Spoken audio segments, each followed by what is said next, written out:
Perfecto, pues muy bien, colegas, buenas tardes a quien sigue esta clase en YouTube, ahora solamente de forma diferida, o sea que se sube y luego la ven cuando ustedes quieran, porque como saben, la transmisión en vivo pues ya no ha sido posible debido a problemas técnicos y a cambios en la plataforma de Jitsi, y bueno, he tenido que encontrar otras alternativas, ¿no? Para que la clase quede también documentada ahí y quien no la puede estar a la hora de la clase simultánea, pues pueda seguirla, o bueno, el material didáctico se quede ahí, pueda ser aprovechado por quien quiera, ¿no? Más allá incluso de los límites impuestos por la universidad, ¿no? Entonces, pues ahí queda, tan libre como es algo que está en una plataforma de Google, pero bueno, pues ahí está para que se aproveche, ¿no? El día de hoy vamos a ver libro 12 de Aristóteles. Antes de empezar, quiero hacer una aclaración logística, administrativa o como se le quiera llamar. Como ya dije antes, ¿no? La próxima semana tal vez no tenga acceso a internet, entonces grabé también ya la clase que sigue, o sea, la clase del próximo jueves, y ya está en el canal de YouTube, ¿no? Entonces, curiosamente, quien lo encuentre a la postre en YouTube, estará primero la clase de Descartes y Berkeley y luego la segunda de Aristóteles, ¿no? Pero esta es la razón, ¿no? Que la grabé antes para que estuviera ya subida y pues que se pueda ver cuando se quiera, ¿no? Entonces, quien esté siguiendo el curso, la siguiente clase en el orden es Descartes y Berkeley, ¿no? Y ya está, ¿no? También está esa clase ya en el canal de YouTube de Habitar la Tierra, ¿no? Dicho esto, y pues reanudaríamos la clase en forma, digamos, el 26. Si tienen preguntas sobre Descartes y Berkeley, pueden mandármelas al grupo de Facebook, pueden mandarlas al Classroom, pueden mandármelas por correo, o pueden guardarlas para el 26 y preguntarme el 26, ¿no? O comentar, ¿no? A lo mejor tienen otras lecturas, quejas, cosas que les hizo pensar Berkeley, que les hizo pensar Descartes, y quieren externarlas, ¿no? Entonces también eso, ¿no? Puede ser o en los grupos o en el correo o esperarse al 26, ¿no? Y el 26 reanudamos tan normal como se puede en estos tiempos, con Kant, ¿no? Con la crítica de la razón pura de Kant. En fin, dicho eso, empezamos ya con Aristóteles, ¿no? Ahorita hace un recuento de la clase pasada, porque no quedé muy conforme con la exposición que les di, ¿no? O sea, creo que no fue tan clara, tal vez demasiado atascada. Voy a intentar ser un poco más, que sea un poco más clara, ¿no? El libro de la metafísica, como vimos, es una colección de escritos, de notas para las clases de Aristóteles, que preguntaban por la ciencia y los primeros principios, ¿no? Aristóteles arranca el libro un poco preguntándose por la labor de la filosofía, e igual que lo hizo su maestro Platón, conecta esta labor con un cierto impulso natural, ¿no? Así como Platón la conectó con un furor, Aristóteles la comenta con un impulso natural a querer saber. Esto es, la filosofía no es una cosa práctica, sino responde a una pulsión, a la pulsión de querer enterarnos, a la pulsión de Idenai. La pulsión de Idenai es la de enterarnos de cosas, ¿no? Y dice Aristóteles, esa pulsión está presente desde nuestro gusto por los chismes o por ver cosas, aunque verlas no nos sirva de nada, ¿no? O sea, oye, ¿quieres ver qué traigo en mi mochila? ¿O quieres ver qué tal persona me dijo? Pues sí, o sea, a mí nada me afecta, esa información no me es útil para nada, pero la quiero. Quiero saber, quiero enterarme de cosas, ¿no? Entonces piensa Aristóteles que impulso natural llevado al extremo es la sofía, ¿no? Es la búsqueda de la sofía, o sea, la filosofía, ¿no? La búsqueda de un saber especial, que es el saber por las primeras causas y los primeros principios, ¿no?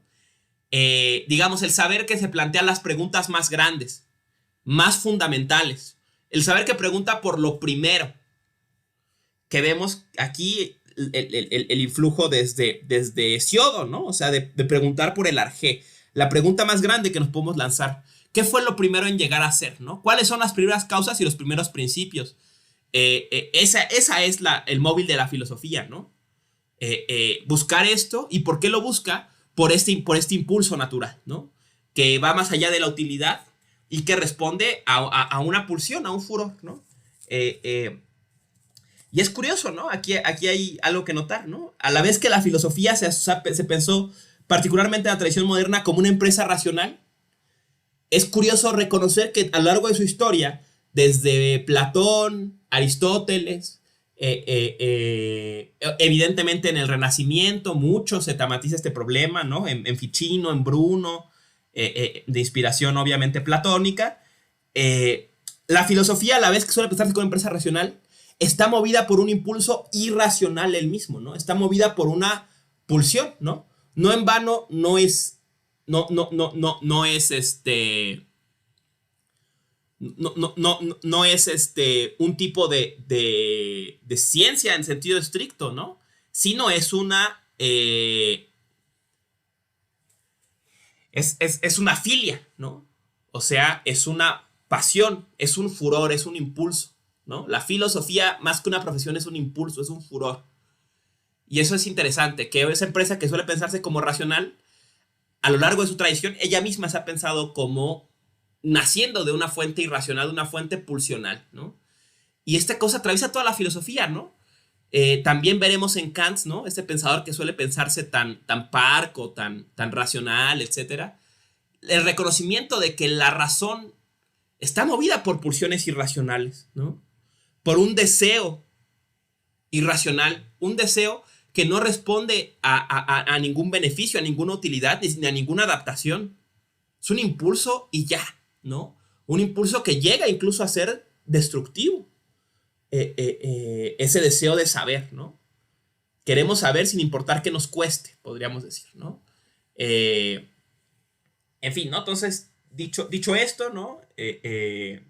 Y bueno, ¿no? O sea, piénsenlo en ustedes. ¿Qué los llevó a estudiar filosofía? ¿Qué las llevó a estudiar filosofía, ¿no? O sea, yo cuando entré a la carrera, pues no sabía nada, ¿no? O sea, nada de nada, ni a qué me iba a dedicar, ni de qué se trataba.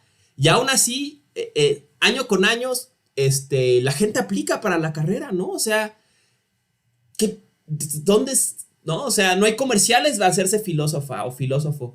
No hay grandes imágenes en la cultura popular de qué significa la filosofía. No es chic, no es nada, ¿no? Entonces, ¿por qué la gente después de 2500 años sigue buscando la divina profesión, ¿no? Pues, ¿no será que tiene razón Platón, que tiene razón Aristóteles y al final es un furor? O sea, somos furiosos, estamos poseídos por esta filia, ¿no? Somos unos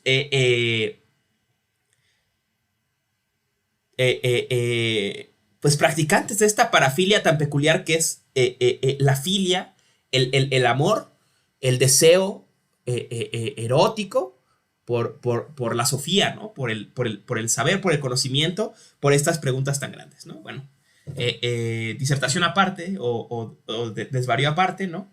Volvemos a Aristóteles, ¿no? Entonces, piensa Aristóteles, vamos a preguntarnos por lo más grande, ¿no? ¿Y qué es lo más grande? La pregunta por el on eon, por lo que es en tanto que es. En otros términos, ¿cómo es que es? ¿Por qué hay cosas? ¿Por qué existen cosas? ¿Cómo es que hay? ¿Y en qué sentido hay? ¿No? Fíjense cómo es la pregunta más grande, ¿no? O sea, la física se pregunta por qué hay movimiento. La matemática, ¿por qué hay sucesión? ¿Por qué hay seres vivos? La biología. ¿Cómo es que hay seres vivos? ¿En qué sentido hay seres vivos? ¿Qué significa seres vivos? Esta Sofía primera, esta máxima expresión de la parafilia que es la filosofía, del supremo deseo de hacer las preguntas más grandes y de perseguir o desear el saber más grande, más amplio, más omniabarcante, pregunta por todo. O sea, ¿qué es en tanto que es? ¿Qué es el ente en tanto que ente? El on eon, ¿no? Preguntaba en libro 4 Aristóteles, ¿no?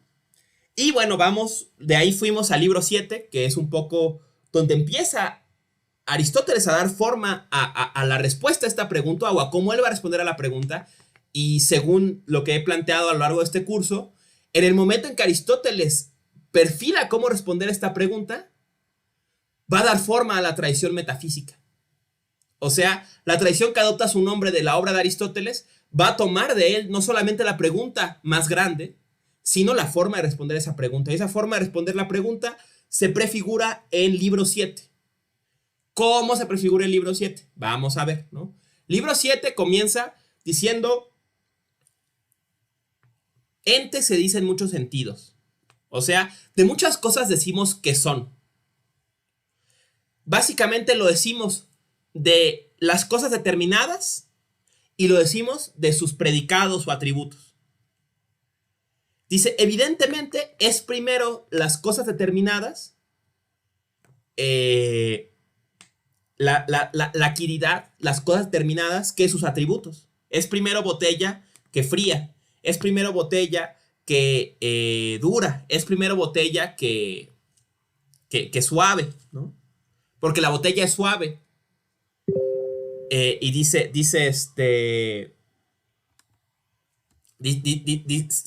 sigue este racionamiento Aristóteles, ¿no? Y dice, bueno, si es así, ¿no? ¿En qué sentido es primero la cosa determinada, la quiridad, el to de ti, que a partir de ahora estipula nada más, le vamos a llamar usía? O sea, a esta cosa determinada le vamos a llamar usía, que sus atributos o sus cualidades o sus predicados, ¿no? Dice Aristóteles, es primero según el conocimiento, porque creemos que sabemos más de algo si conocemos qué es, a que si decimos que está frío o que está caliente o que es suave o que lo que sea, ¿no? Es primero de acuerdo al enunciado, porque decimos primero la botella está fría, y ahí fría es un predicado de la botella y no decimos fría es la botella, ¿no? Bueno, sí, pero es lo mismo pero invertido en voz pasiva, pero no enunciamos de fría botella, ¿no? No predicamos botella de fría, ¿no? Eso es un poco, no se ve tan claro, ¿no? Pero lo vemos, piensa en la relación predicado, cosas determinadas, ¿no? O como le llamamos ahora, usías, sustancias, ¿no? Y dice, ofrece una tercera opción Aristóteles, dice, también es primero la cosa determinada que los predicados de acuerdo al tiempo.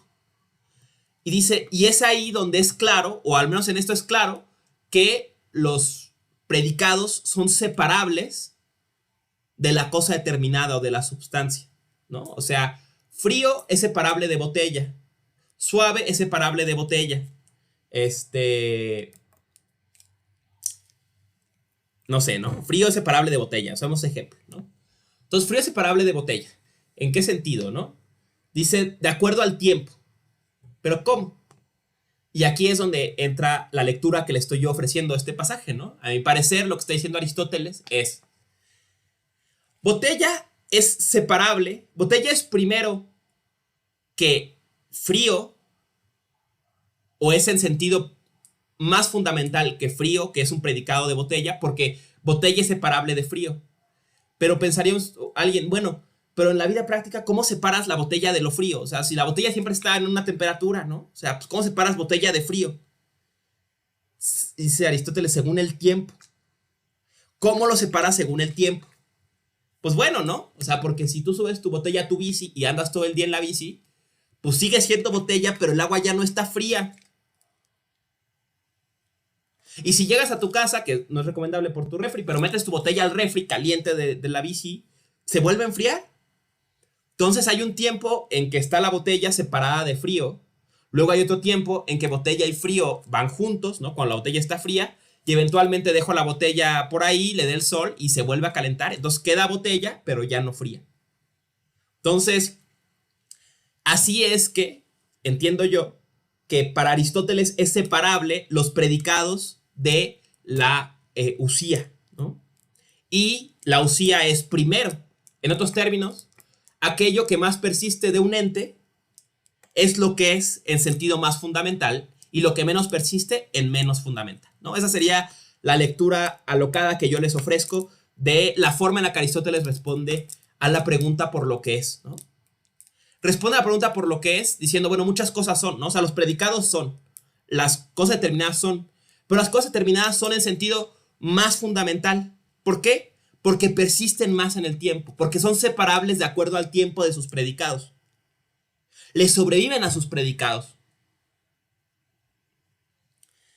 Siguiente paso en la argumentación. Bueno, cierra este apartado Aristóteles diciendo, a partir de ahora, la pregunta siempre ha sido, es y será, Tito, ¿qué es lo que es? ¿No? Esa es la pregunta más grande que nos podemos hacer. Les decía yo en la primera clase, donde hay humanos, se ha hecho esa pregunta en un sentido u otro. ¿Qué es lo que es? ¿No? ¿Qué hay? ¿Qué existe? ¿En qué sentido existe? Entonces la pregunta más grande siempre ha sido esta, ¿qué es lo que es? Pues Aristóteles, a partir de ahora, la pregunta Tito, ¿qué es lo que es? Es lo mismo que preguntar tis usías. ¿Qué es la usía? ¿Qué es la substancia? ¿Qué es de lo que es primero? ¿Y qué es de lo que es primero, lo que es el sentido más fundamental? Lo que más persiste en el tiempo. Ahí está, ¿no? En mi opinión, esa es el legado que deja Aristóteles en este momento a la tradición metafísica, o así leo yo este pasaje, y de ahí queda esta idea, la metafísica, de que es más lo que más persiste y lo que menos persiste es menos. Esta idea le llama Nietzsche, muchos siglos después, en Ocaso de los ídolos, la idiosincrasia en la filosofía. ¿Qué es idiosincrasia en la filosofía? La idea de que lo que cambia es menos que lo que no cambia. Que lo que más persiste es más que lo que no persiste. Dice, eso es idiosincrasia en la filosofía. O sea, todos los filósofos lo creen y no se dan cuenta de la consecuencia que ha tenido esta creencia. A saber, una imposibilidad de dar razón de lo que no dura, de lo que acontece, de lo que cambia, de lo que es instantáneo. Y dirá Nietzsche sobre el tema, el gran problema es que la experiencia es instantánea. La vida acontece de forma instantánea. Entonces, para pensar las cosas como algo que persiste, hay que despojarlas de vida. Hay que tratarlas, dice él, como momias. Hacerlas durar, como querían los egipcios. Esta tendencia le llama justamente egipticismo, ¿no? Momificar la experiencia y convertirla en conceptos para que duren. Porque creemos que lo que dura es más que lo que no dura. El problema es que la vida no dura. O dura en mínimo grado, ¿no? En sentido más fundamental, ¿no? Acaece instantáneamente, ¿no? Entonces, perdemos la vida en favor de la eternidad, ¿no? Algo así. Pero no nos adelantemos a Nietzsche, ya habrá tiempo al final de este curso de hablar de Nietzsche y de este pasaje. Seguimos con Aristóteles, ¿no? Entonces, sigue Aristóteles en esta empresa de buscar lo que es el sentido más fundamental. El libro 7, como ya dijimos, dedicado exclusivamente a los entes sensibles. Y en los entes sensibles pregunta, ¿qué es la usía de un ente sensible, ¿no? Y va a haber 4 opciones, ¿no? Puede ser que sea, la usía se entienda como universal, se entienda como género, se entienda como to tiene y nai, o como se ha traducido tradicionalmente como esencia, o se entienda como hipokeimenon, o que se ha traducido tradicionalmente como sustrato o sujeto. Entonces, ve esas 4 opciones Aristóteles y dice, como estamos trabajando solo con entes sensibles, veamos solamente las que tratan claramente de entes sensibles, ¿no? O sea, porque los géneros y los universales de algún modo son más abstractos, ¿no? ¿Dónde está el universal en un ente sensible? Ese problema lo abordará en el libro 12, pero por ahora veamos solamente el hipokeimenon y el to tiene y nai, ¿no? Dice, pensemos que es el hipokeimenon, ¿no? Y entonces, lo que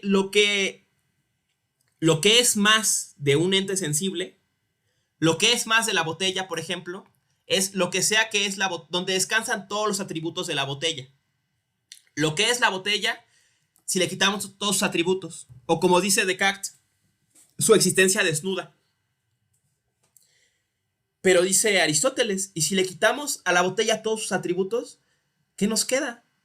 Pues no nos queda nada, ¿no? O sea, ¿qué es la botella si no está fría? ¿Qué es la botella si no es suave? ¿Qué es la botella si no es pesada? ¿Qué es la botella si no es sólida? ¿Qué es la botella si no es translúcida? Pues nada, ¿no? O sea, no queda nada. Queda pura materia informe, dirá Aristóteles. Y no puede ser eso la usía, la substancia. Entonces dirá, probemos otra opción. Digamos que le quitamos a algo todos sus predicados, menos aquellos que si le quitáramos dejaría de ser lo que es. ¿Qué nos quedaría? ¿Qué son estos predicados de algo que hacen que sea lo que es, tal que si se los quitáramos dejaría de ser lo que es? Dice Aristóteles, eso es su definición, ¿no? O sea, cuando tú defines algo, dirás esas cosas que hacen que cortan esa parte del mundo, digamos, que la enfocan solamente esa parte del mundo, y que todo lo que cumple esas condiciones es eso que estás nombrando, y si no cumpliera alguna, ya no sería lo que estás nombrando, ¿no? Dice, esta definición abstracta de algo que hace que sea lo que es, tal que si no cumpliera estas condiciones que pone la definición, no sería lo que es, le llamamos toti ene inai. Ahora les hacía notar yo un juego verbal que hace aquí Aristóteles, ¿no? Aristóteles ya nos dijo que muchas cosas son, que los predicados son, pero que también la actividad es, o sea, la cosa determinada es. El que es algo también es. Y eso en griego se dice tiesti, ¿no? Y luego dijo que el tiesti, la actividad, el algo determinado, es lo mismo que la usía, que la substancia. Y ahora nos dice que la substancia es lo mismo que el toti ene inai. Ahora, si analizamos el griego, nos damos cuenta, tiesti es literalmente ti con acento que, esti es, ¿no? El que es algo, que es lo que en latín se tradujo técnicamente como quididad, ¿no? El que es algo. Y el to tiene inai, to, lo, ti, que, en, era, e inai, ser, ¿no? Entonces, es el que es, y el otro se puede traducir literalmente como lo que era ser. Lo que era ser. Lo que era ser. Que como pregunta. Lo que era ser. O, propongo yo, puede leerse como lo que era y es. O sea, los predicados que tenía algo y que todavía tiene. O sea, los predicados de algo que más persisten, que más se mantienen, ¿no? O sea, lo que gana Aristóteles entendiendo tiesti, quididad, como toti ene inai, esencia, es la duración. Que esti, el verbo esti, es, se convierte en, o sea, era, e inai, ser, infinitivo, ¿no? Entonces hay un desdoblamiento del verbo en dos tiempos, en pasado e infinitivo, ¿no?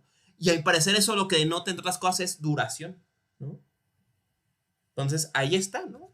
Una vez más este principio aristotélico, ¿no? Legado a tradición metafísica, ¿no? Que lo que más es lo que más persiste en el tiempo, ¿no? Notamos finalmente en la sesión pasada una curiosidad de la traducción, que es que cuando se tradujo a Aristóteles, la traducción de usía que se utilizó fue substantia, y de ahí nace nuestro concepto substancia, ¿no? Fundamental, concepto fundamental, si es que hay alguno más fundamental para la filosofía, ¿no? Y para la metafísica, es casi sinónimo de metafísica decir substancia. Y substancia nace de traducir usía, pero señala García Yebra en su traducción que substancia, si vemos el latín, realmente se parece a hipokeimenon, ¿no? O sea, parece solo traducir el sentido de hipokeimenon. ¿Por qué? Hipokeimenon, lo que está abajo, substancia, lo que está, substantia, lo que está a la base. Pero dice, podemos ver, ¿no? Dice García Yebra y podemos seguir sus consecuencias, ¿no? ¿Por qué? Qué curioso que la tradición diera nacimiento a este concepto fundamental, ¿no? O sea, traducir usía como substantia y de ahí a substancia, como la conocemos nosotros, apelando a un sentido no deseado de usía, ¿no? O sea, si usía se entiende como hipokeimenon, el ser de las cosas, ¿dónde está? ¿Qué es lo que hace que las cosas sean lo que son? Cuando le quitamos todas sus propiedades, dice Aristóteles, cuando le quitamos algo todas sus propiedades, cuando vemos su existencia desnuda en términos de Descartes, pues no queda nada. En otros términos, si hacemos caso, hipokeimenon implica que usía es materia y sin forma, nada, no ser. y que la tradición haya elegido este término, ¿no? A lo largo de su historia para designar usía, ¿no? Substancia, a pesar de que el ciclo sentido designa hipokeimenon, ¿no? Y hipokeimenon tiene esta consecuencia no deseada, ¿no? Además de que hipokeimenon, substantia, se forma igual que subjectum, ¿no? Sujeto. Qué curioso también que estén hermanados estos dos conceptos, muy sugerente. Cuando vean la clase de Descartes verán la consecuencia, ¿no? O sea, adelanto brevemente. Descartes ofrece otra solución al problema. Él usa el ejemplo de la cera, ¿no? Dice, esta botella es lo que es por sus cualidades, ¿no? Podríamos decir de entrada. Pero ¿y qué pasa si mientras hablamos la acerco al fuego y se consume y cambia su forma y cambia su temperatura y cambia todas las cualidades que había descrito antes? Aún así digo que es la misma botella, ¿no? O sea, me quedan los restos y digo, sí, es la misma botella. Que sufrió un cambio, pero es la misma botella. Hay una continuidad en esa botella. Dice, ¿dónde está esa unidad si no está en las cualidades? Si ya todas las cualidades cambiaron, ¿no?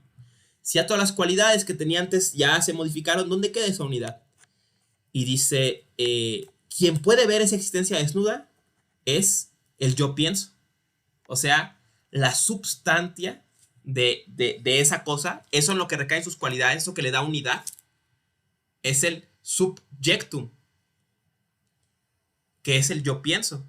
La persona, la mente humana que lo contempla, es quien le da unidad, ¿no? Pero bueno, eso será el tema de la siguiente clase, para que se queden picados para verla, ¿no? En fin, así dejamos libro 7 y entramos ahora sí al tema de la clase de hoy. Quise hacer este recuento para pues un poco, ¿no? Remendar la plana, ¿no? De una clase medio mediocre que di la vez pasada, mi sentir. Vamos al libro 12, ¿no? Vamos, libro 12. Vamos a hacer la compartición de pantalla. Aquí está. Compartir, ¿no? Entonces, ahí está. Vamos a compartir pantalla. Vámonos al libro 12, ¿no? Todo empieza en el principio, ¿no? Aquí Aristóteles va a declarar intenciones al empezar este libro, ¿no? Dice, empieza, nuestra especulación versa sobre la substancia, pues buscamos los principios y las causas de las substancias. O sea, lo que queremos, la investigación de la filosofía, la investigación de la metafísica es por la substancia y buscamos los principios y las causas de la substancia. Y aquí viene, en efecto, si el universo es como un todo, la substancia es su primera parte, y si su cohesión consiste solo en ser seguido, también entonces es primero la substancia y después la cualidad y después la cantidad.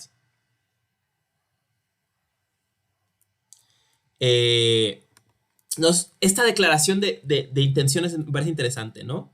Nuestra investigación, nuestra teoría, ¿no? Aquí literalmente en griego, ¿no? Nuestra teoría es tongar usión, ¿no? O sea, es sobre la usía. Y sus arjai, o sea, sus principios, kaita aitia, sus causas.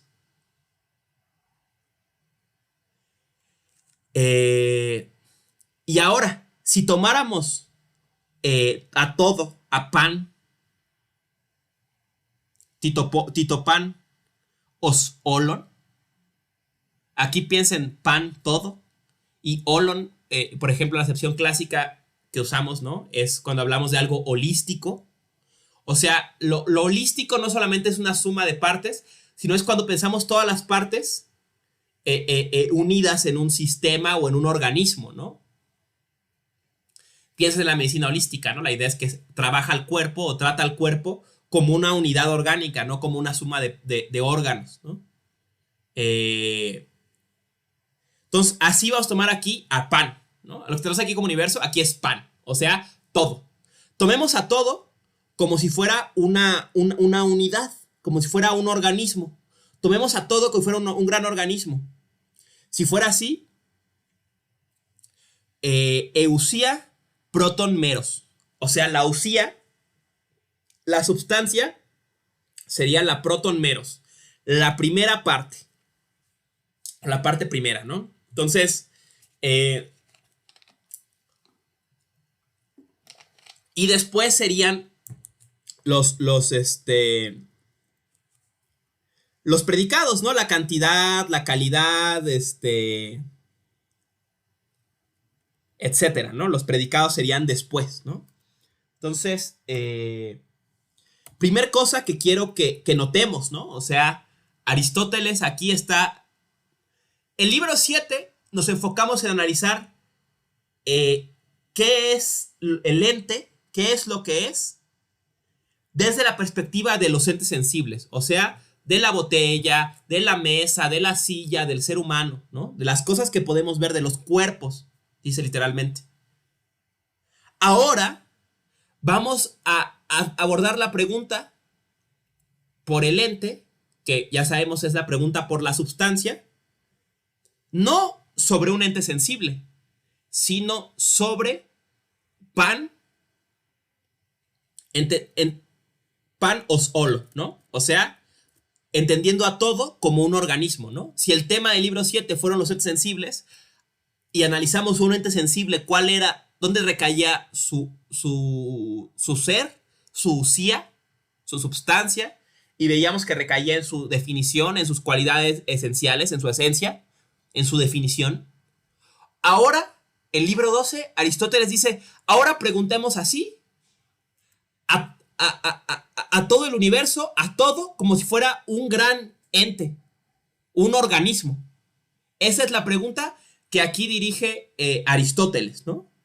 Y así hemos de entender libro 12, ¿no? O sea, preguntando, como hizo el libro 7, pero ahora, no ahora sobre los entes sensibles, sino sobre pan o solo, o sea, sobre todo como un organismo, como un ente grandotote, ¿no? Eso es la primera parte que quiero que noten, ¿no? Empieza este análisis y vamos a ver, habla de 3 tipos de sustancias, ¿no? Que realmente son dos tipos, y uno de esos tipos está dividido a su vez en 2 tipos, ¿no? Hay 3 clases de sustancia. Una es la sensible, que a su vez se divide en eterna y corruptible. Y la tercera es la inmóvil. Entonces, hay 3 tipos de sustancia, ¿no?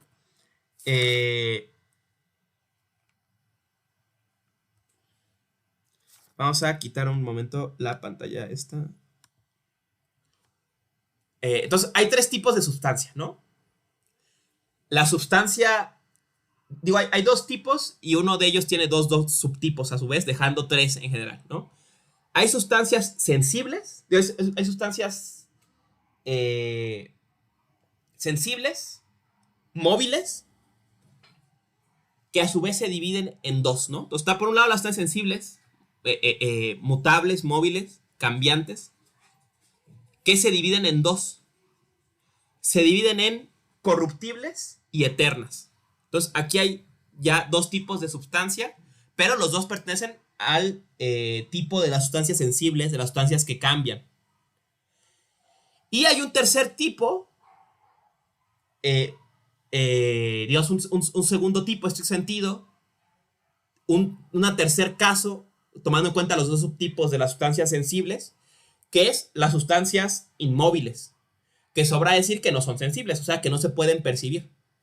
Entonces hay tres casos de sustancia divididas en 2 tipos, y de uno de esos 2 tipos, 2 subtipos, ¿no? Las sustancias sensibles corruptibles, las sustancias sensibles eternas y las sustancias inmóviles, obviamente no sensibles, ¿no? Entonces hay estos 3 tipos de sustancia, ¿no? Todas las sustancias sensibles, como ya dijimos, son mudables, ¿no? O sea, dice Aristóteles, volvamos al texto para ir viendo los conceptos que usa Aristóteles aquí, son interesantes, ¿no? Porque si no me falla la memoria, utiliza metabolé, ¿no? O sea, sí, exactamente, ¿no? Aquí está, vamos a ver cómo traducen el 5. La sustancia sensible es mudable, y si el cambio se realiza desde los opuestos, y, bueno, no, vamos a dejar hasta la sustancia sensible es mudable, ¿no? Dice aquí, ed as de te usía, o sea, as de te, o sea, sensible, que se puede percibir. De ahí quieren estética, ¿no? Usía, meta, metablepen, ed e metabolé, ¿no? O sea, metablepen, ¿no? O sea, está susceptible al cambio. Eh, Pensemos aquí, va a ser más claro un poco adelante, pero para Aristóteles, metabolé, cambio y movimiento, eh, o sea, el movimiento, la kínesis, es una instancia, o lo que es por movimiento, que suele ser movimiento local, o sea, cambiar de lugar, es una forma de cambio, ¿no? Entonces, a veces habla de movimiento cuando quiere decir cambio y de cambio o metabolé cuando quiere decir movimiento, ¿no? Y pensemos aquí, metabolé, me gusta el término metabolé porque, claro, en nuestro uso actual suele, pues refiere a la idea de metabolismo, ¿no? O sea, a un cambio, pero que tiene que ver con algo orgánico, ¿no? Y como veremos, el gran problema de las cosas orgánicas es que se mueren, ¿no? Se corrompen, se descomponen. Entonces, es el riesgo del metabolé, ¿no? Del cambio, de que esté el cambio ahí, ¿no? Que donde hay cambio hay descomposición, hay corrupción. Eh, eh, en fin, ¿no? Seguimos. Dirá adelante, ¿no? Y bueno, aquí viene una cosa, ¿no? El cambio se realiza desde el opuesto, y no es toda clase de opuesto, sino desde lo contrario. Esto será otro punto importante, a veces un poco abstracto, pero espero les quede claro para el final de la sesión de hoy, eh, que son dos, que el cambio siempre es un contrario a otro. Vamos a dar un ejemplo rápido para ilustrar esto y se vaya haciendo más claro a lo largo de la exposición. Para que yo vaya a la tienda, por decir, ¿no? Tengo que no estar en la tienda ahorita. O sea, ahorita estoy en la no tienda, o sea, en mi casa. Se suena raro decirlo así, ¿no? Pero estoy en la no tienda. Y solo puedo mover cuando voy de la no tienda a la tienda, ¿no? En otros términos, ¿no? Usando otro ejemplo oscuro de Aristóteles, o una versión del ejemplo oscuro de Aristóteles, el movimiento siempre es de a no a. O sea, yo estoy en la Ciudad de México. La Ciudad de México es A. Para que yo me mueva, para que haya un cambio local, o sea, cambie el lugar en que estoy, tengo que ir a no A. Por ejemplo, a Ecatepec, por ejemplo, a Córdoba, por ejemplo, no sé, a Villahermosa, ¿no? Tengo que ir a algún lado que no sea donde ya estoy. Entonces, el cambio y con ello el movimiento siempre se da para Aristóteles entre contrarios, ¿no? O sea, se da entre A y no A. Siempre es un paso de A a no A. Esto es importante, lo menciona al principio de este apartado sobre la sustancia sensible, pero seguirá siendo algo importantísimo para entender el movimiento, ¿no?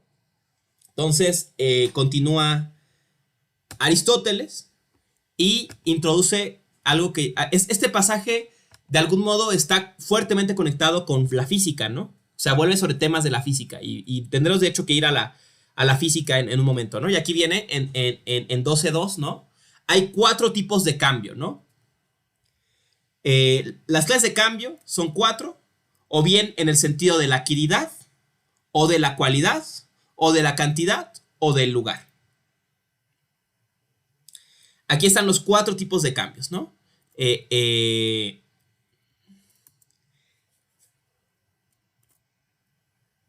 En griego está Ay, no tengo seleccionado, pero aquí está, ¿no? No hay ningún problema.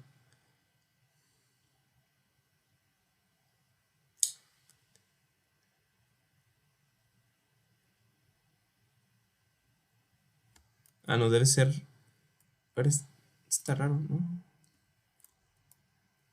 Sí está aquí, debe estar aquí abajo. ¿Dónde está? A ver. Un momento.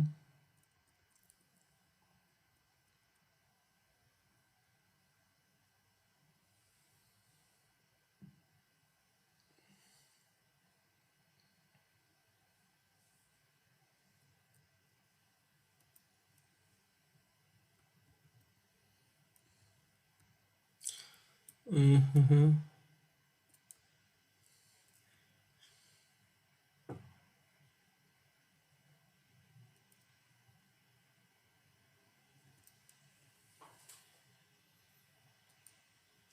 Ya. Me perdí el texto. Denme un segundo. Momento. Aquí debe ser. Aquí está, aquí está. Eide. Aquí vemos, ¿no? Eide ai metabolé.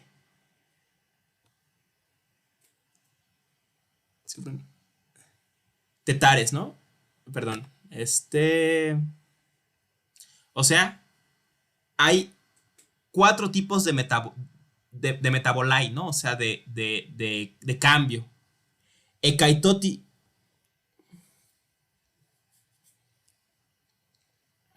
Ekaitotie, topoion, eposon, epus, caigénesis,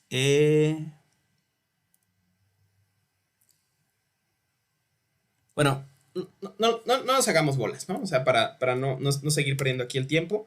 El punto es que hay cuatro tipos de cambio, ¿no? O sea, según la acuidad, el TST, según la cualidad, según la cantidad y según el lugar, ¿no?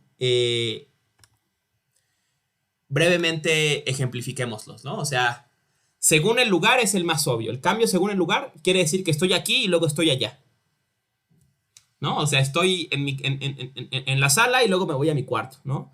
Estoy en la sala y luego me voy a Timbuktu, ¿no? O sea, es el cambio según el lugar, ¿no? Cambio según la cantidad. eh, el cabello, ¿no? Primero está corto y luego se hace más largo. Sigue siendo cabello, pero hay más. Aumenta en cantidad o disminuye en cantidad. También pasa eso con el cabello, ¿no? O sea, tenías un montón y ya se te cayó la mitad, pues ya está. Sigue siendo cabello, pero ahora solo es menos, ¿no? Entonces hay un cambio en la cantidad del cabello.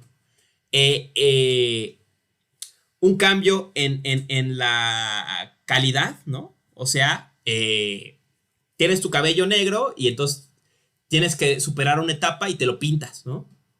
Entonces cambia la calidad del cabello, o sea, cambia la cualidad del cabello, por ejemplo, el color. No solo la cantidad, ¿no? O sea, la cantidad es cuando igual quieres sacar una etapa y te lo cortas, ¿no? Entonces te cortas el cabello y ya es mismo cabello, pero es menos, ¿no? Entonces, en cambio, un cambio en la cualidad es que cambie de color tu cabello, por ejemplo, ¿no? O sea, ya es diferente, cambió en una cualidad, no solo en una cantidad. Y eventualmente está el cambio de acuerdo a la acuidad, ¿no? O sea, cuando algo deja de ser lo que es, ¿no? Por ejemplo, pensemos que entendemos al ser humano como son, logón político, ¿no? O sea, como animal racional y político, ¿no? Si dejara de ser alguna de estas cosas, dejaría de ser un ser humano, ¿no? Y pues la más obvia es cuando dejamos de ser zoones, ¿no? O sea, cuando dejamos de estar vivos, pues pasamos a ser un cadáver, ¿no? Entonces ya no somos seres humanos, te conviertes en un cadáver, ¿no? O sea, dejas de ser lo que eres, te conviertes en otra cosa, ¿no? Entonces hay estos cuatro tipos de cambio, ¿no? Cambio según la acuidad, cambio según la cantidad, cambio según la calidad y cambio según el lugar, ¿no? Tengamos presentes estos cuatro tipos de cambios, ¿no? Y ahora sigue va a darnos Aristóteles dos características importantes para entender el tiempo, ¿no? Digo, entender el movimiento, perdón. No nos adelantemos al tema del tiempo. Para entender el movimiento. El movimiento, dice Aristóteles, ya nos dijo que siempre va de un contrario a otro.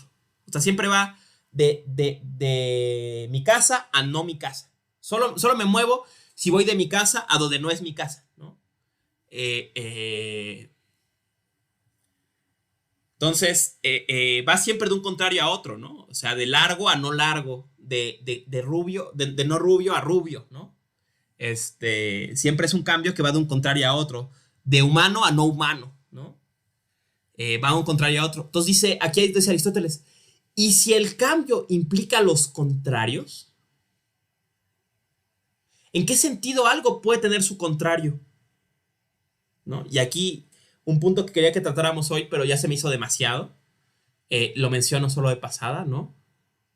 Que son los clásicos componentes del pensamiento de Aristóteles. Dice, puede contenerlo en potencia, en posibilidad, ¿no? En dinamis. Dinamis tiene que ver en el uso griego cotidiano como poder, posibilidad, ¿no? Que puede. O sea, yo tengo el pelo negro, pero si me agarra la loquera hoy en la noche, puedo pintármelo de güero. Es posible. Mi cabello es güero en potencia. Imagínense semejante look noventero, ¿no? De malo de Demolition Man, ¿no?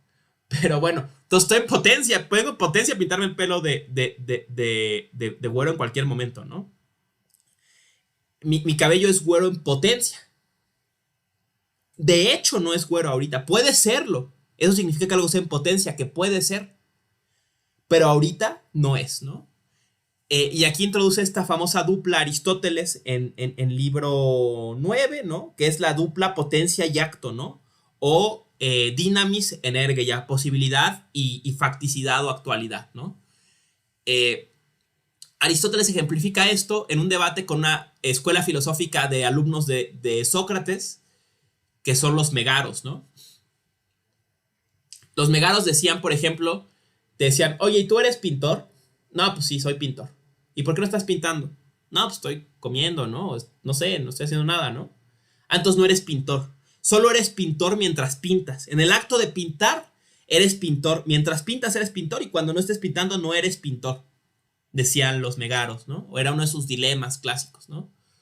Y Aristóteles lo resuelve así, diciendo es que ahí hay una confusión sobre potencia y acto.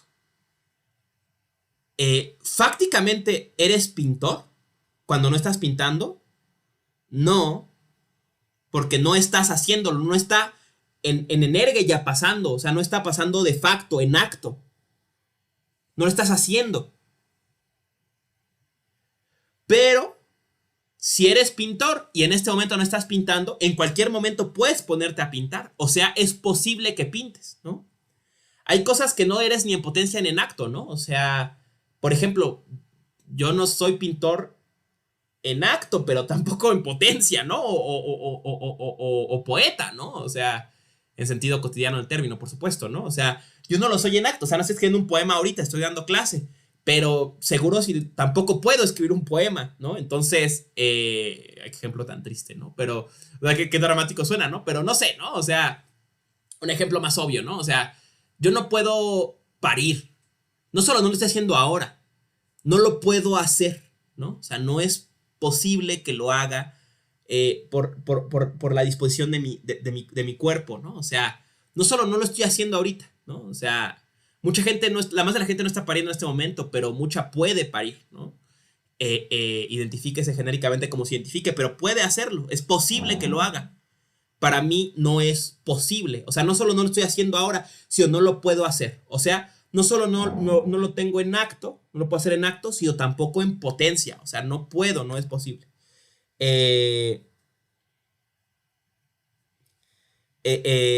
Sí, ¿no? Comentan aquí, si no puedo hacerlo en potencia, si lo aprendo a hacer. Bueno, sí, ¿no? O sea, por eso dije que era un ejemplo muy triste, ¿no? Es como decir, no, no puedes, ¿no? Es imposible.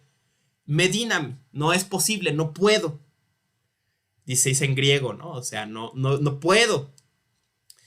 O sea, doy estos ejemplos porque quiero que a veces siento con Aristóteles un problema es que muchos términos se volvieron términos técnicos tan rápido que ya no pensamos qué significan, ¿no? Solo los usamos potencia y acto, ya nos explican qué significan y ya.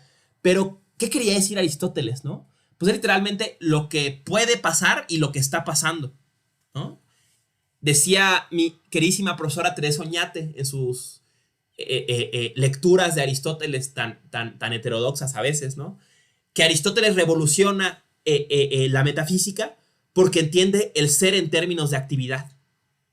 O sea, el ser no es algo dado, sino algo que pasa. Porque el ser, veremos, es fundamentalmente en acto.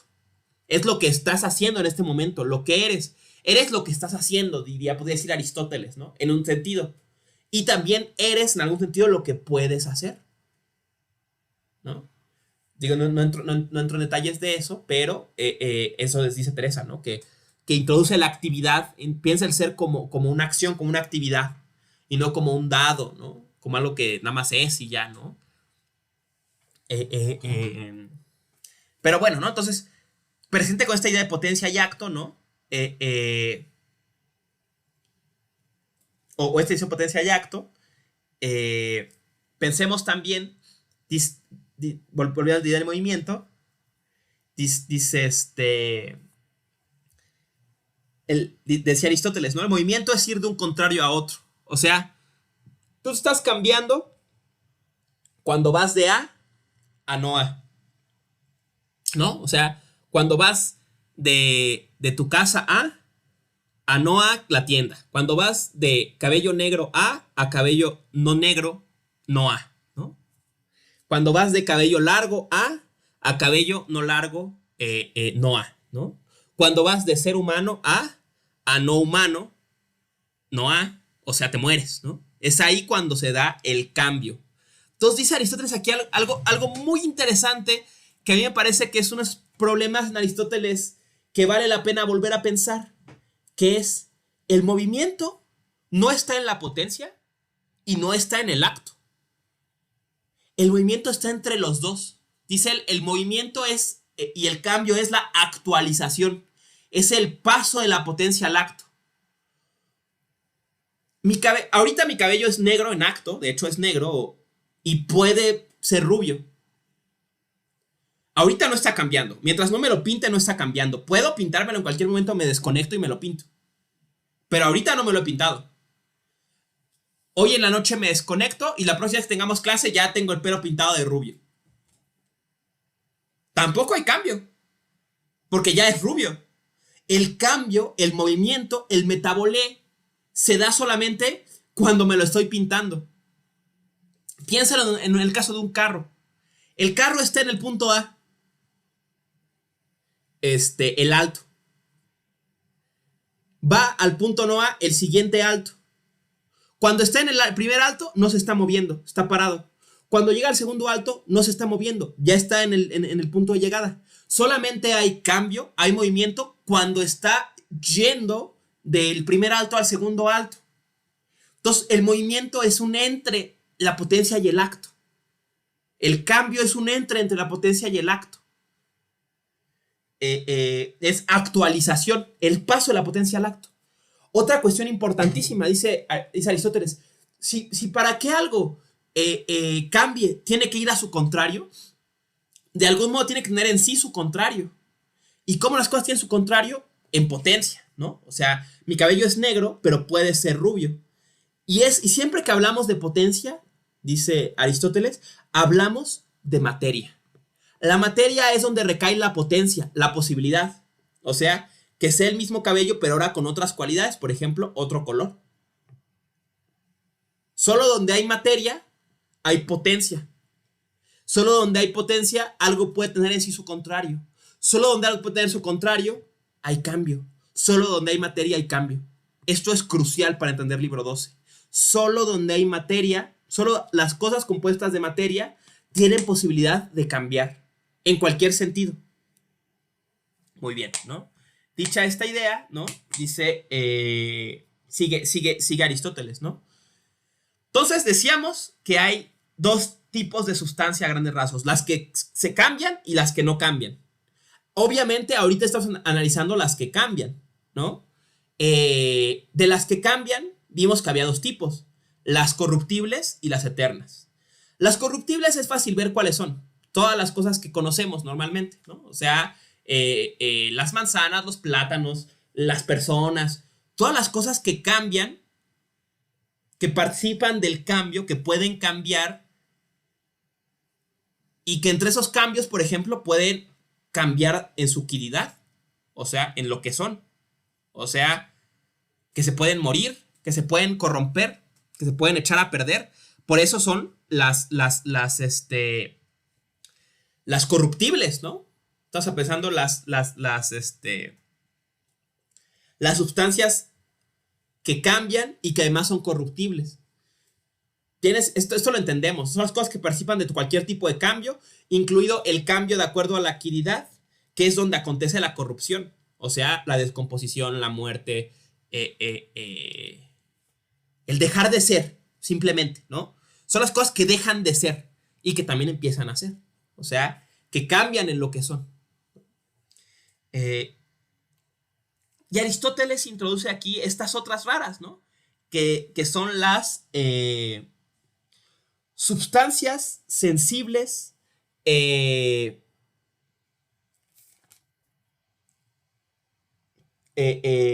mudables, susceptibles al cambio, al movimiento, pero eternas. Aquí aparece un problema interesante en Aristóteles, un poco ocioso, pero sin duda interesante. Y que él mismo se da cuenta de este problema.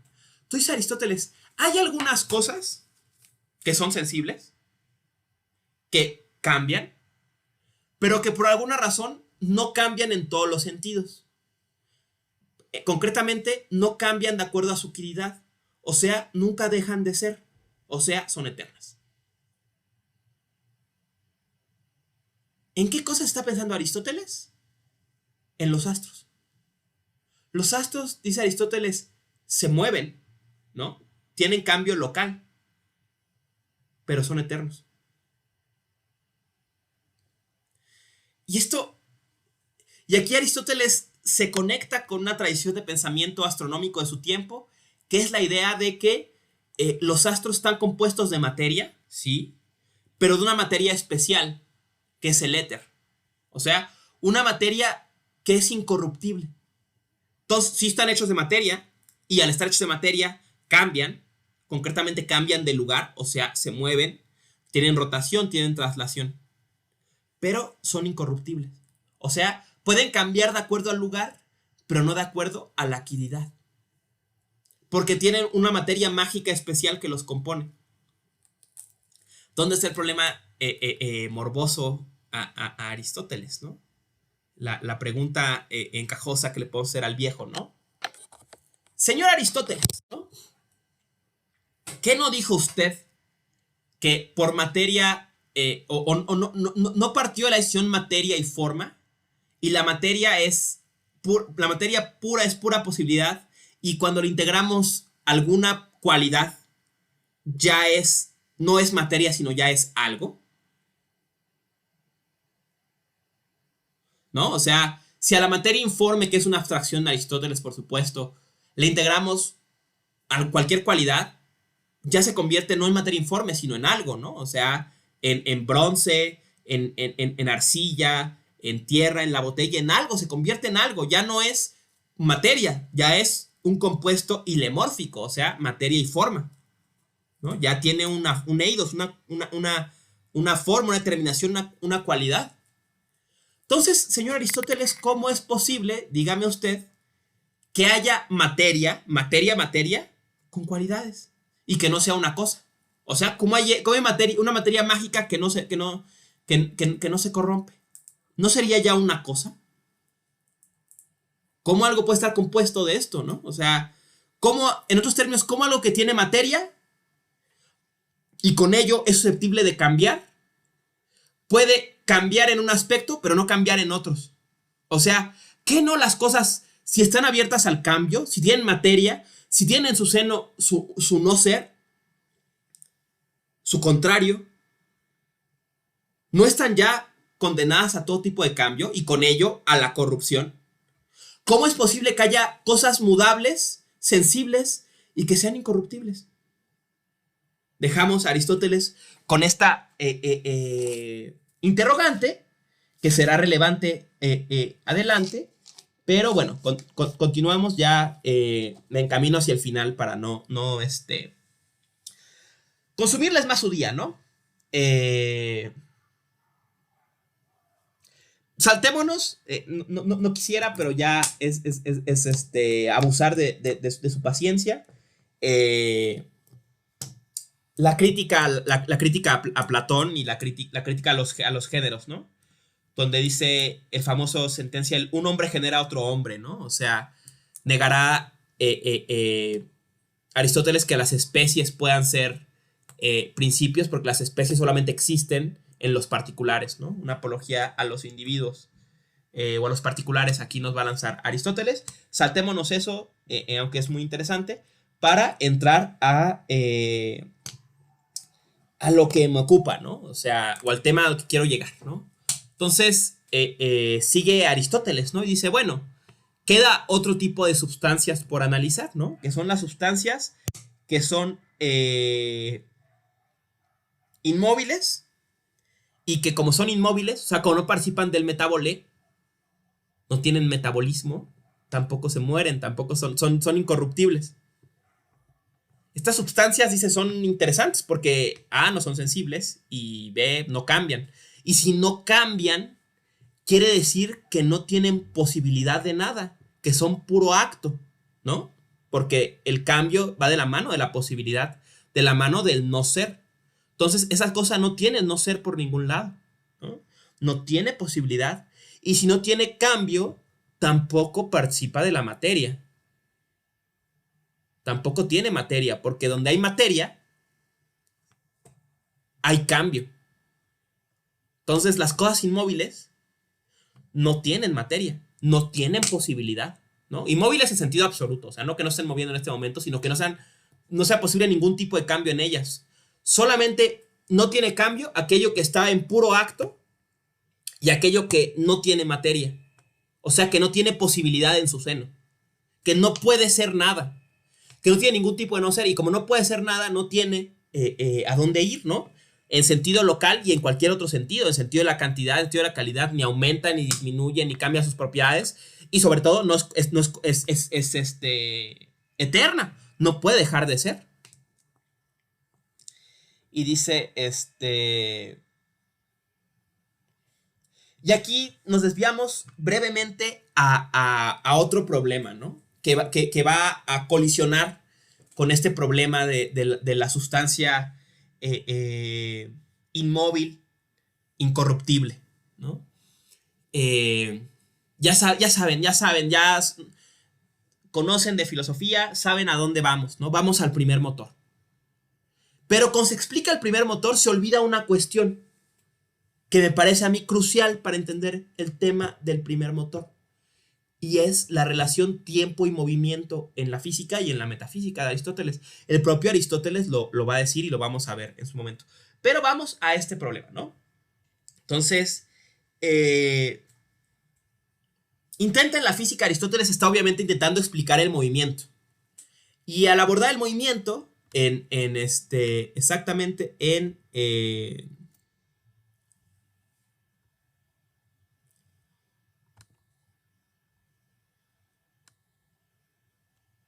el libro 3,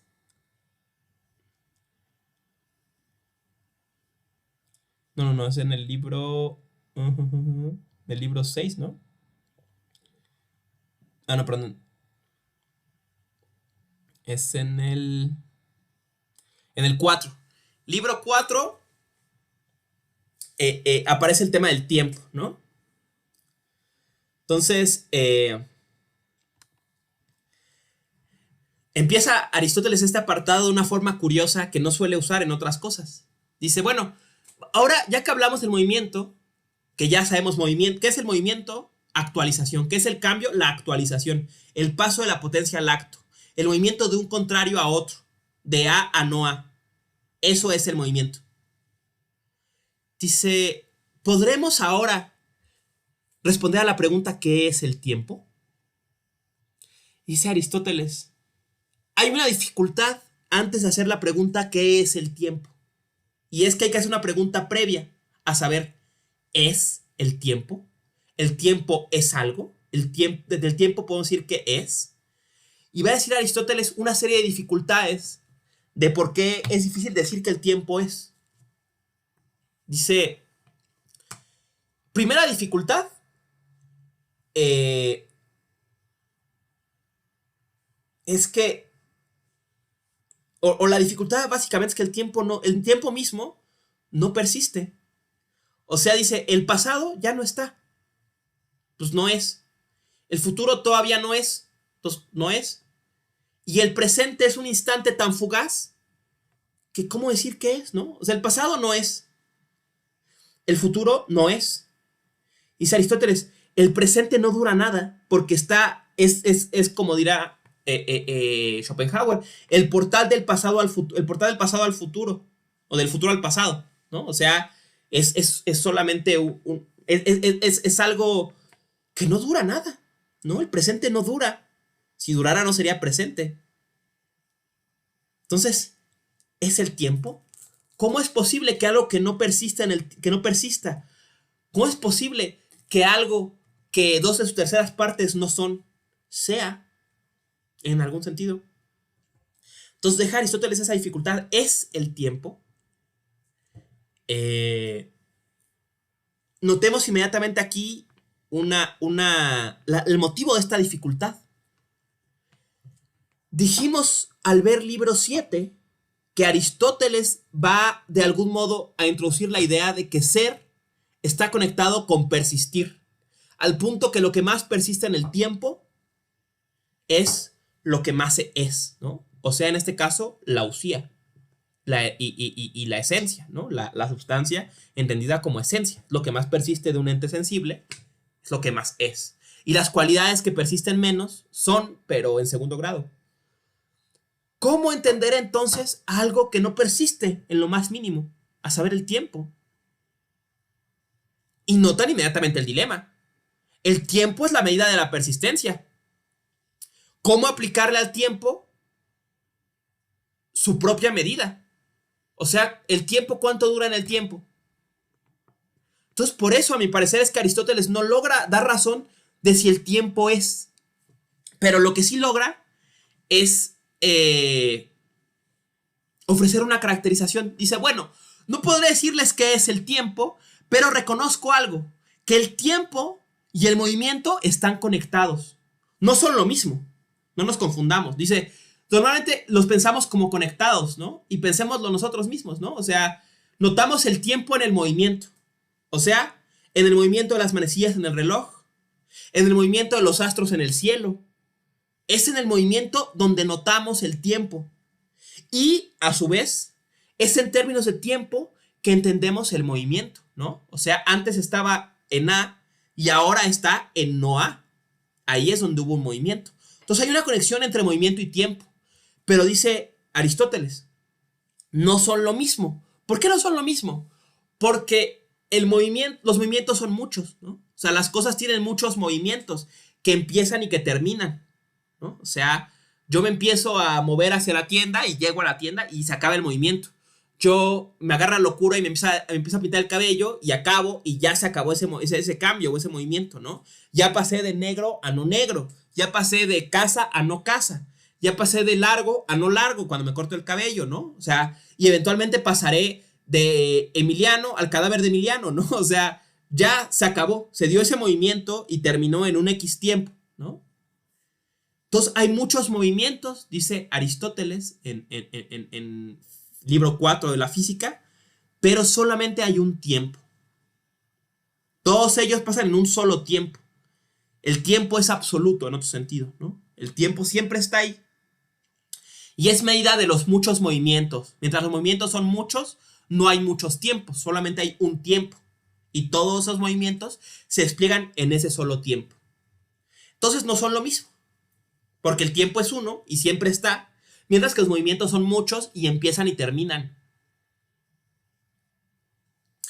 Ahora, continúa a Aristóteles dando esta caracterización. Dice, no les podré decir qué es el tiempo, pero sí les puedo decir que tiene una relación con el movimiento. Y más aún, aquí va una caracterización, famosísima caracterización de Aristóteles del tiempo. Dice, el tiempo es la medida del movimiento según el antes y el después. El tiempo es medida de movimiento, dice Aristóteles en el libro 4 de la física. O sea, el tiempo es la regla que mide el movimiento. Esto será, cuando vayamos a Kant, será importante esto porque también Kant va a ver el tiempo como la condición del movimiento o cómo se despliega el movimiento, ¿no? Finalmente, piénsenlo así. Si quitamos los relojes de la ecuación de nuestra vida, si estuviéramos en un cuarto en que no podemos ver los astros, ¿en qué reconoceríamos que pasa el tiempo? En que la manzana se pudre, en que las manos se arrugan, en que el cabello crece, en que las uñas se alargan, ¿no? En los cambios es que reconocemos que hay movimiento. De hecho, dirá Aristóteles, agrega, Es cierto que cambio y movimiento no son lo mismo, pero están profundamente conectados al punto de que si no hubiera cambios, si no hubiera movimiento, no reconoceríamos que hay tiempo, que pasa el tiempo, y si no hubiera tiempo, no reconoceríamos que hay movimiento. Entonces, va a proponer esta conexión tiempo-movimiento. Avanzamos pues hacia el final, con esto presente el problema para entender si el tiempo es, y al menos esta caracterización de que el tiempo es la medida del movimiento según el antes y el después, que el tiempo es uno mientras los movimientos son muchos. Y vamos a el primer motor ya para terminar la clase, ¿no? Y espero cambiarle su perspectiva sobre qué entiende Aristóteles por el primer motor, ¿no? Entonces, estamos en todos. Vamos a empezar en 6, ¿no? Este recorrido. Entonces, dice, puesto que hemos distinguido 3 clases de sustancia, 2 naturales y una inmóvil, hay que decir acerca de esta última que tiene que haber una sustancia eterna inmóvil.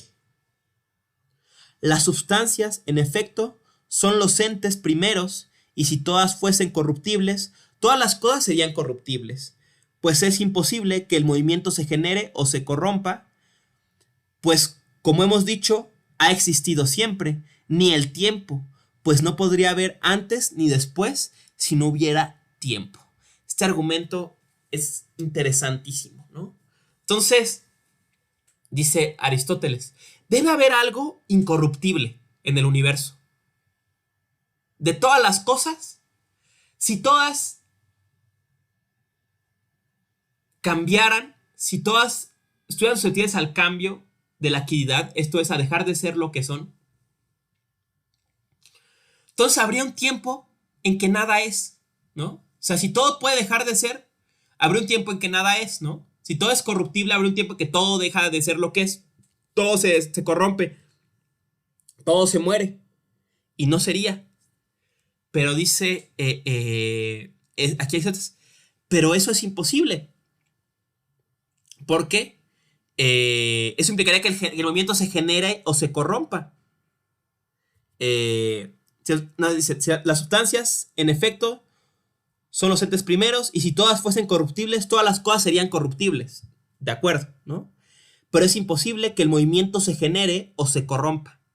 O sea, que empiece o deje de haber movimiento. Ni el tiempo, pues no podría haber antes ni después si no hubiera tiempo. Aquí siento que ha habido una confusión por entender este pasaje, ¿no? Porque hay que recordar la conexión tiempo-movimiento, ¿no? ¿Cómo que el movimiento no se genera ni se corrompe? Claro que el movimiento se genera y se corrompe, Aristóteles. ¿De qué hablas? Yo he visto el movimiento generarse, ¿no? O sea, por ejemplo, ahorita estoy dando clase. Les aseguro que cuando acabe voy a irme a buscar algo de comer a la cocina porque tengo un montón de hambre.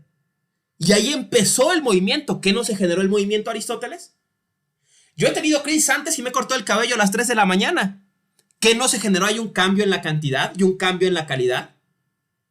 Y peor aún, todos hemos visto gente nacer y gente morirse. ¿Qué no es esa? ¿No se generó ahí un movimiento, Aristóteles? Ah, no, es que Aristóteles no se refiere a este o a aquel movimiento. Se refiere al movimiento en general, a que siempre tiene que haber movimiento. Pero, ¿por qué siempre tiene que haber movimiento? ¿Por qué el movimiento no puede generarse ni corromperse en general? O sea, siempre debe haber algún movimiento. No este o aquel movimiento, que como vemos, sí empiezan y terminan. ¿Por qué el movimiento no puede dejar de ser? Ya lo dijo Aristóteles en la física. Porque si no hubiera movimiento, no habría tiempo. Y el tiempo no puede no ser. Porque si el tiempo se generara o se corrompiera, no habría antes ni después si no hubiera tiempo. Este argumento es un poco raro, pero se los puedo explicar así, ¿no? O sea, imaginemos que, como Aristóteles dice en este pasaje, ¿no? Todos los entes fueran corruptibles. Si todos los entes fueran corruptibles, habría un tiempo en que no habría nada, o bien al principio, antes de que todos los entes se generaran, o bien al final, cuando ya todos se corrompieron, ¿no? Entonces no habría nada. ¿Y qué pasó después? Oye, ¿y qué pasó antes de que el primer ente se generara? Oye, ¿y qué pasó después de que el último ente se corrompió? Fíjense, estoy diciendo entonces, cuando yo digo, ¿y qué pasó antes? Estoy aventando al tiempo antes de que hubiera movimiento, y eso no podría haber tiempo sin movimiento. Entonces, para que siempre hubiera antes y siempre haya después, porque el tiempo es absoluto, siempre tiene que haber movimiento, algún movimiento. Porque si no, no habría tiempo. Y habría que decir, ¿y qué pasó después de que se acabó el tiempo? ¿Y qué pasó antes de que empezara el tiempo? Y esos ya son conceptos temporales. Entonces, el tiempo siempre tuvo que haber estado ahí. Y para que el tiempo siempre estuviera ahí, siempre tuvo que haber movimiento. Aquí lo dice claramente. Y el movimiento, por consiguiente, es continuo en el mismo sentido que el tiempo. Siempre debe haber algún movimiento para que haya tiempo. Y si siempre debe haber algún movimiento, siempre debe haber un principio de movimiento. Aquí viene, segundo, volviendo al problema que hablamos, ocioso sobre el éter, ¿no? Entonces debe haber algo en el universo que siempre se esté moviendo, al punto que siempre haya algún movimiento y con ello siempre haya tiempo. Por más que las más de las cosas sean corruptibles, algo incorruptible, debe haber algo incorruptible que garantice que siempre haya movimiento. Aquí podríamos decir, ¿no bastaría con que fueran los astros? Si ya dijimos que los astros siempre se están moviendo, o sea, son eternos y siempre se mueven, y de hecho aquí aclara, ¿no? Que se mueven en el movimiento de rotación y todo este rollo, ¿no?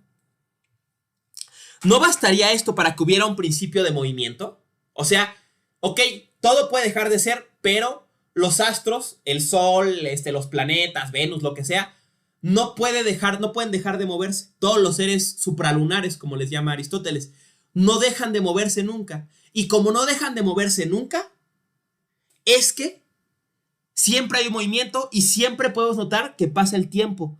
Y aquí conecta con nuestra experiencia cotidiana del tiempo. ¿Cuál es una de las formas más básicas en las que notamos que pasa el tiempo? Porque se hace de noche, porque se hace de día, porque el sol llega al cenit, porque las sombras crecen, las sombras se hacen más cortas.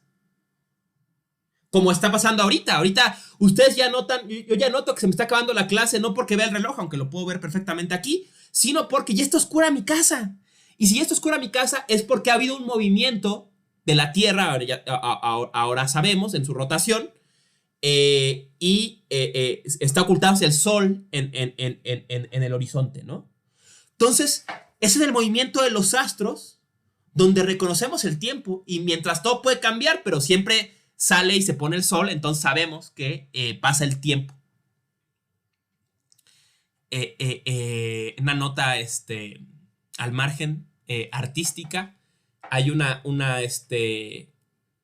cuenta en Twitter que se llama The Sun Has Vanished, ¿no? El sol ha desaparecido, que justamente es una ficción, una on-fiction, como le llaman los especialistas, o sea, una ficción que se presenta como no ficción a través de Twitter, que sigue a un personaje que tuitea desde un mundo análogo a nuestro mundo, en que un día dejó de salir el sol, ¿no? Y cómo todo cambia en virtud de que ya no sale el sol. Ampliamente recomendada a quien gusta de estos géneros de artísticos, literarios, contemporáneos, multimedia en las redes. Pues ahí está, The Sun Has Vanished, ¿no? Pero bueno, exceptuando el escenario The Sun Has Vanished, ¿no? Reconocemos el cambio. En el movimiento de los astros es que reconocemos que pasa el tiempo, ¿no? Entonces no bastarían los astros para garantizar que siempre haya algún movimiento y con ello que siempre haya tiempo y que sin importar cuánto cambie todo para los seres sublunares, mientras los seres supralunares, a saber los astros, se estén moviendo, siempre habrá tiempo. Parece Aristóteles no quedar conforme con esta solución. No bastarle con decir, ok, son los astros, estos seres compuestos en una materia especial eterna que siempre se mueven pero que no tienen otro tipo de cambio. Y debe insertar o pensar otro tipo de sustancia, que esa sí sea completamente inmóvil, que esa sea completamente despojada de materia, ni siquiera esta materia especial, para garantizar que sí sea pura, completamente eterna. O sea, que no pueda no ser, porque no tiene ninguna posibilidad de cambio, de movimiento. Y eso ya sabemos es el primer motor, ¿no? Dice aquí, es preciso que estas sustancias sean inmateriales, pues si hay alguna cosa eterna, debe ser eterna precisamente ellas. Son por consiguiente en acto, ¿no? O sea, esta sustancia eterna debe ser, no puede tener materia y debe ser en acto. Pareciera Aristóteles aquí reconocer entonces el problema del que hablamos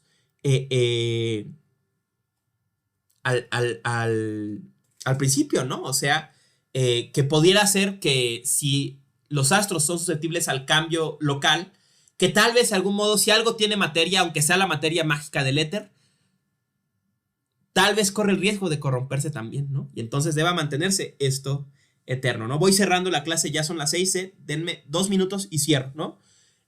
Voy a mencionar 3 cuestiones más y terminamos la clase. Aquí dice Aristóteles, hay sin embargo una dificultad.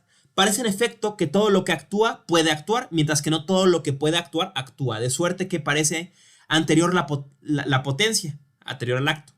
Pero si fuese así, no habría ningún ente. Cabe en efecto que algo pueda ser, pero todavía no sea. Y si como dicen los teólogos, que todo lo generan de la noche, o como dicen los físicos, que todas las cosas estaban juntas, se produce el mismo absurdo. Entonces, aquí Aristóteles pregunta, ¿qué es primero en sentido absoluto, la potencia o el acto? Dice, pareciera que la tradición ha dicho que la potencia, empezando por Hesiodo, evidentemente aquí inventado, pero si lo primero fuera la potencia, el poder ser, y de ahí hubiera un momento que todo llegó a ser, ¿no? El principio que todo se generó. En otros términos, si hubiera habido un comienzo de este universo, y hubo un tiempo en que las cosas podían ser lo que son, pero no lo eran, entonces, por un lado, la posibilidad es anterior a la actualidad, o sea, poder ser es anterior a ser, pero eso quiere decir que había un tiempo en que nada era. Y dice aquí Aristóteles, en que todo vendría de la noche. Una vez más, ¿no? O sea, no podemos aceptar que el ser venga del no ser. Y que todo venga de la noche, como querían los físicos, ¿no? ¿Qué solución le queda a Aristóteles? Saben ustedes, para Aristóteles el universo aristotélico no cambia, ¿no? Por consiguiente, el caos y la noche no duraron tiempo infinito, sino que siempre han existido las mismas cosas, o cíclicamente o de otro modo, si efectivamente el acto es anterior a la potencia. Por tanto, si siempre se repite cíclicamente lo mismo, tiene que existir siempre algo que actúe del mismo modo. Entonces dice Aristóteles, respondiendo a esta pregunta de qué es anterior el acto a la potencia, dice, los antiguos querían que fuera el acto, pero de hecho debe ser la potencia. Los antiguos querían que fuera la potencia, que las cosas se generaran, que hubiera un comienzo del universo. Pero si hay un comienzo, entonces hubo un tiempo en que no era, y eso no se puede permitir. Las cosas no pueden venir del caos y de la noche, sino no duraron un tiempo infinito el caos y la noche, sino que siempre han existido las mismas cosas. O sea, el universo, como lo vemos ahora más o menos, siempre ha existido para Aristóteles y se ha repetido cíclicamente. Dicho en pocas palabras, para Aristóteles es anterior la gallina al huevo. Todo lo que existe ahora primero existió en acto y luego en potencia, el huevo, y luego del huevo nació la gallina y luego gallina el huevo y así, pero siempre debió ser primero el acto. Y es más, pareciera absurdo decir primero, si aquí dice cíclicamente.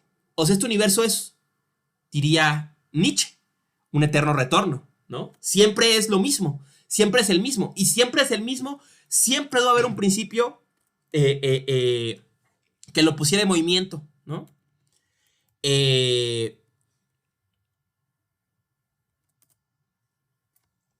Por consiguiente, el primer cielo será eterno. Por tanto, hay también algo que mueve al primer cielo, ¿no? A este cielo eterno, pero que se mueve. Y puesto que lo que se mueve y mueve es intermedio, tiene que haber algo que sin moverse mueva, que es eterno, substancia y acto. Entonces queda la pregunta, ¿cómo es posible que haya algo que mueva sin ser movido, ¿no? O sea, vimos que no podían ser los astros el principio del movimiento y con el principio del tiempo, porque tal vez podían corromperse porque tenían materia, ¿no? Entonces tiene que ser un principio inmaterial, que sea puro acto, y que si es puro acto está inmóvil, o sea, no puede actualizar nada, no puede pasar de la potencia al acto, entonces no puede moverse, no puede cambiar. Pero si es así, ¿cómo mueve? Y aquí explica con esta frase hermosísima. Mueve así lo deseable y lo inteligible. Mueven sin ser movidos. ¿Cómo mueve ya resumí porque tenemos el tiempo encima.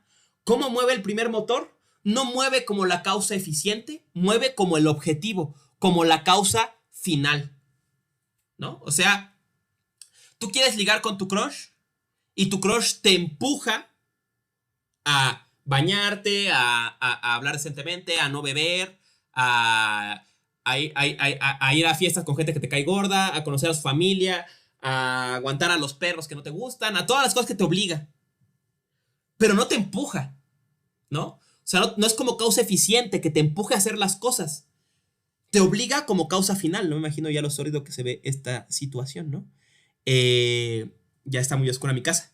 Te mueve con causa final, ¿no? Porque quieres alcanzar eso. Entonces, tu crush no se mueve de su lugar, está en su casa, pero te mueve como un fin a buscarlo o a buscarla, ¿no? Y así mueve el primer motor, ¿no? Y luego viene, sigue, ¿no? Ya concluyo dos cosas más y ya, perdón por alargarme más de lo que había comprometido.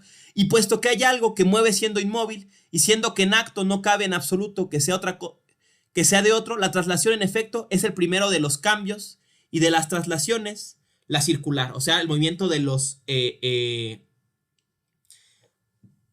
astros es el más perfecto, ¿no? El circular. En tal principio penden el cielo y la naturaleza. Y es una existencia como la mejor para nosotros durante un corto tiempo. ¿Cómo se nos presenta a nosotros el primer motor? Y aquí ya saben ustedes a dónde va, ¿no? Se presenta en un acto que es un placer. ¿Y qué acto es ese? Es el acto de la intelección.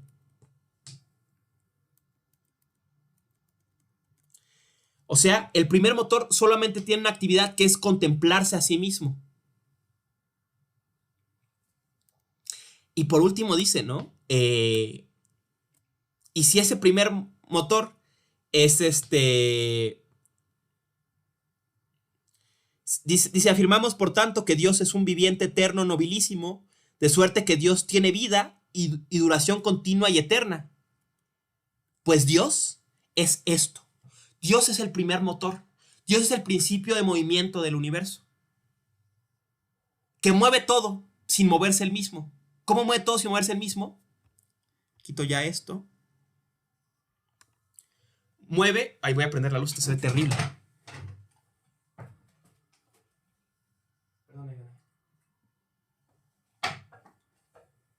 Ya, termino. Mueve. Mueve sin ser movido.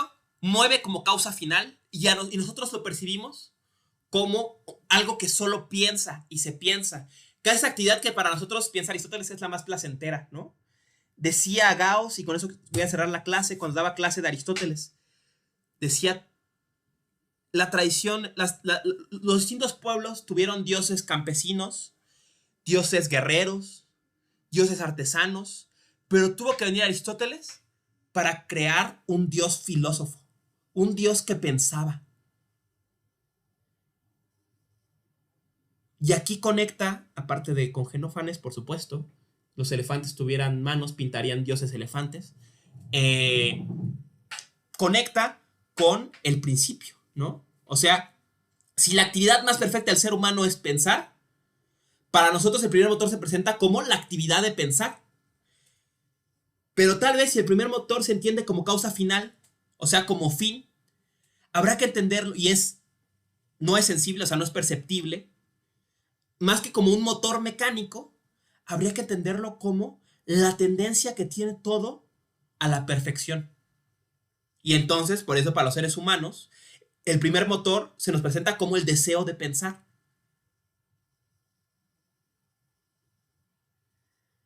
Y por eso para nosotros, Dios, el primer motor, es filósofo. Y el primer motor, recordemos, no solamente es principio de movimiento, sino fundamentalmente es el principio del tiempo. El principio del tiempo es esta búsqueda de perfección, que para los humanos es la búsqueda de la intelección de pensar, que era la búsqueda ociosa con la que comenzó ese furor natural con el que comenzó el libro y que es la filosofía, ¿no? Hasta ahí la transmisión, discúlpenme por haberme extendido. Próxima clase, ahorita damos un chance para preguntas si alguien quiere quedarse a preguntar o comentar algo. Próxima clase ya está en YouTube, que es la de Descartes y Berkeley. Quiero que lean las primeras 2 meditaciones metafísicas y que lean del cuerpo el texto de Berkeley, o sea, brínquense la introducción que hace, ¿no? Quiero que lean más o menos hasta el parágrafo 10, más o menos, ¿no? O sea, no es mucho.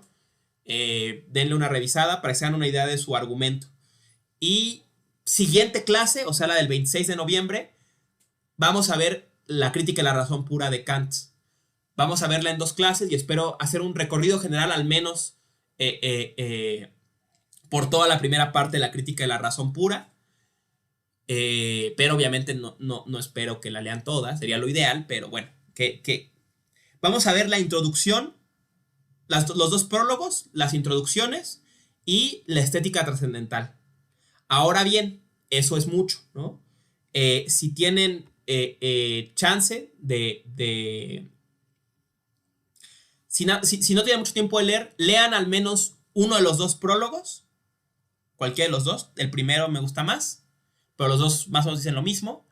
La segunda introducción, que a mi parecer es más concreta, y lean la estética, y lean al menos el parágrafo 6, que es algo así como a partir de este concepto, una aclaración sobre el tiempo, en el que habla de la mutación.